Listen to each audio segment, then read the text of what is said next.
saya juga membaca dan mendengar ya, adanya pertama perlunya pergeseran paradigma makna inovasi yang tadi sudah kita bicarakan. Kemudian yang kedua perlunya paradigma dalam melihat proses inovasi dan siapa pelaku-pelakunya dalam konteks ABGC.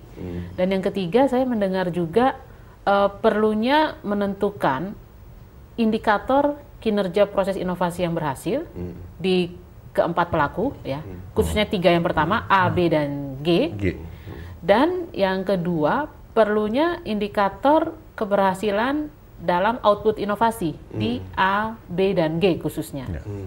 Bagaimana Pak Kristanto? Iya, saya kira yang dikatakan Pak Haris itu ada benarnya. Di masa lalu kita berinovasi di dalam swasembada beras dan juga pengendalian kependudukan dan lain-lain. Tapi jangan lupa itu satu model inovasi yang relatif demandnya simple. Dan pemerintah menetapkan itu sebagai target atau tujuan tadi, di mana dia targetnya relatif tetap dan berjangka panjang. Ya. Akibatnya upaya menuju inovasi itu istilahnya targetnya tetap gitu ya. Caranya kita menuju ke sana jadi gampang gitu ya, seperti kalau kita lagi belajar menembak dengan target yang bundar-bundar itu. Tapi kalau dalam inovasi sekarang ini, we have a moving target, yaitu yang didrive oleh kompetisi. Nah, artinya saya tidak mengatakan yang dahulu salah, yang dahulu benar, tapi kita harus naik kelas. Karena apa? Tantangan kita semakin sulit dengan dunia global, teknologi bergerak dengan sangat cepat, ya. Akibatnya target bergerak. Artinya kalau kita dulu bisa menggunakan perencanaan 20 tahun untuk mencapai target itu, swasembada beras, kita tiap tahun sekarang lihat targetnya berubah.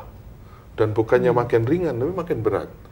Khususnya kalau kita berbicara mengenai tantangan kita lakukan sekarang adalah daya saing negara, daya saing bisnis kita di dalam tataran global.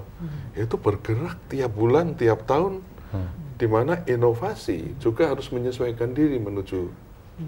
Jadi kalau saya bisa terjemahkan kepada subtema dalam topik ini mengenai kolaborasi ataupun komunikasi, kita membutuhkan suatu wadah atau suatu platform komunikasi pertukaran informasi yang jauh lebih dinamis dibandingkan dengan swasembada beras.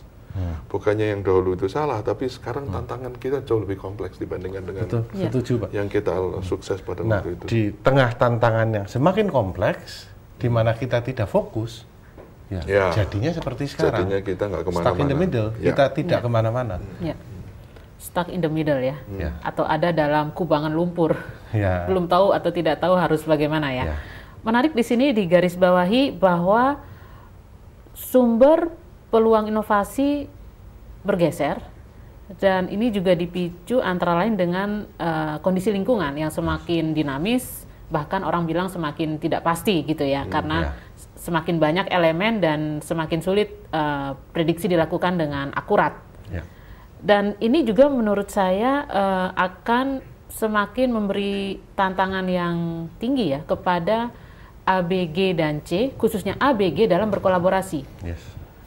Kalau sumber peluang inovasi itu hanya menciptakan pengetahuan baru, tentu akan lebih simpel dibanding kalau sumber peluang inovasi itu tidak hanya menciptakan pengetahuan baru yang bisa lahir dari lembaga-lembaga riset, tetapi juga adanya perubahan struktur pasar, perubahan struktur persaingan, lalu persepsi masyarakat yang berubah, gaya hidup yang berubah, tiba-tiba ada keberhasilan dan kegagalan yang tidak diantisipasi, perubahan demografi, seperti itu.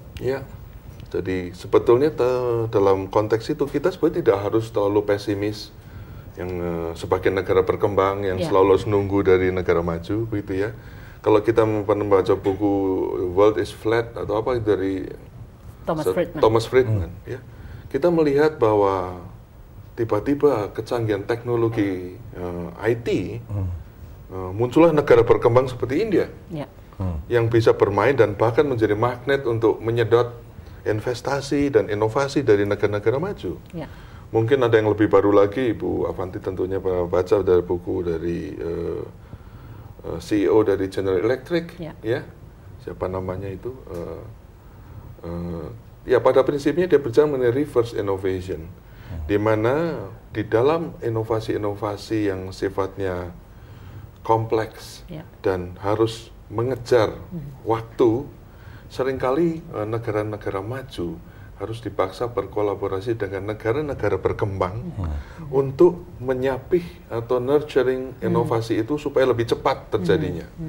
Jadilah sekarang ini sebagai contoh, India sebagai center of research dari farma, di mana sebagian besar perusahaan farma dunia yang bukan formulator tapi penemu molekul-molekul baru, the Big Ten atau Big Five, mereka semua punya development dan research di India untuk accelerate inovasi-inovasi mereka, bukan pada waktu nemu molekulnya, tapi proses inovasi berikutnya menuju pasar, yaitu mulai preclinical testing, clinical testing, dan lain-lain. Itu jauh lebih cocok diberikan di negara-negara berkembang yang populasinya banyak dan juga tidak terlalu resisten untuk mencoba sesuatu yang baru.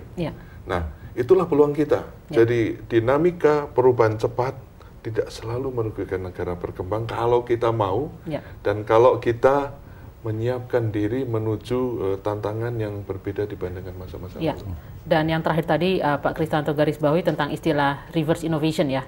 Artinya ke depan bahkan mulai hari ini bahwa inovasi jangan hanya dilihat sebagai proses yang sekuensial, tapi proses yang non-linear bahkan bisa lompat-lompat, overlapping, dan bisa dari segala arah tanpa melihat bahwa dia lebih tinggi dari yang lain, dia lebih kaya dari yang lain.